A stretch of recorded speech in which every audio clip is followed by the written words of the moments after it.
জাতীয় দল বিএনপির চেয়ারম্যানের সাথে চেয়ারম্যান জনাব তারেক রহমান সাহেবের সাথে অ্যাম্বাসেডর অফ ব্রাজিল এবং অ্যাম্বাসেডর অফ সুইজারল্যান্ড সৌজন্য সাক্ষাৎ করেন। এই দুই সাক্ষাৎগুলোতে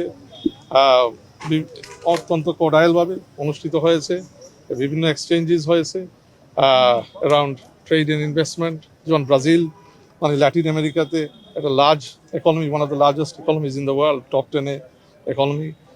BRICS-এর একটা important member. So in terms of how we can, strengthen our relations with Brazil in Latin, and sort of widen our reach to Latin America. ডিসকাশনের মধ্যে আসছে, agriculture sector নিয়ে আলাপ হয়েছে, দেন বিভিন্ন আদার ট্রেড অ্যান্ড ইনভেস্টমেন্ট এরিয়া নিয়ে আলাপ হয়েছে, international cooperation, বিভিন্ন ইন্টারন্যাশনাল সংস্থাগুলোতে আমরা কিভাবে কাজ করতে পারি, বিভিন্ন কমন পজিশন নিয়ে, তো এগুলো নিয়ে এক্সচেঞ্জ হয়েছে।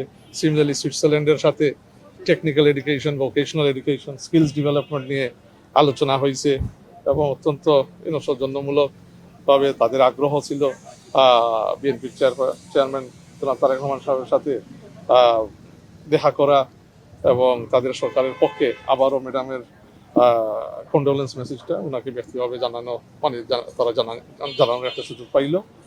আর কিভাবে এগিয়ে নেওয়া যায় কূটনৈতিক সম্পর্ক, বাইল্যাটারাল সম্পর্ক, আগামীতে বিএনপি নির্বাচিত হয়ে যদি সরকার গঠন করে। তো অত্যন্ত ফ্রুটফুল আলোচনা, both with the ambassador of Brazil and Switzerland. Thank you. আর কোনো প্রশ্ন করার আছে কি?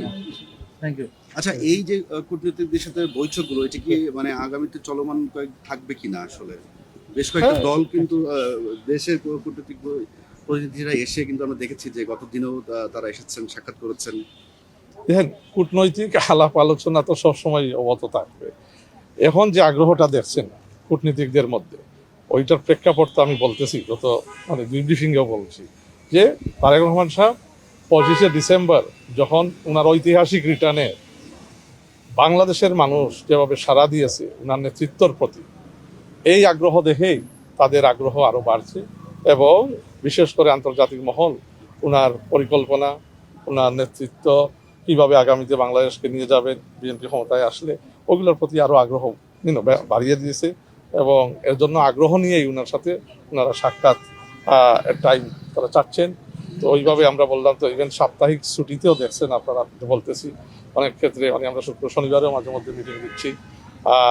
তো এগুলো চলমান প্রক্রিয়া এবং এখন তো উনি পার্টির চেয়ারম্যান, আগামীতে যদি উনি প্রধানমন্ত্রী, ইনশাল্লাহ প্রধানমন্ত্রী নির্বাচিত হবেন, তখন কূটনৈতিক প্রক্রিয়াটা অন্য পর্যায়ে চলে যাবে।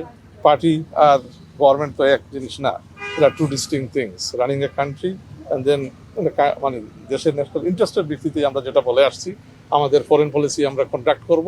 তো এই ন্যাশনাল ইন্টারেস্টের ভিত্তিতেই এখন এটা হোক ল্যাটিন আমেরিকাতে কোনো দেশের সাথে, অথবা এশিয়া প্যাসিফিকে, মিডল ইস্টে হোক, আর নর্থ আমেরিকায় হোক, we will do it on the basis of our national interest. Thank you.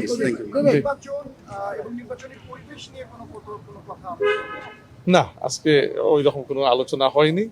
মোর এক্সচেঞ্জটা হয়েছে বিভিন্ন পলিসি ডেলিভারি প্রোগ্রাম, এই যে বললাম কিছুক্ষণ আগে, এগ্রিকালচার, ট্রেড, ইনভেস্টমেন্ট, আপনার এই ভোকেশনাল এডুকেশন, হেলথ সেক্টর নিয়ে, তো এই ডেভেলপমেন্ট প্রোগ্রাম ওনার প্ল্যানে কি থাকছে, উনি কিছু এক্সচেঞ্জেস করছেন ওনাদের সাথে। Thank you. দুইটা লাইন যোগ করে দেবেন।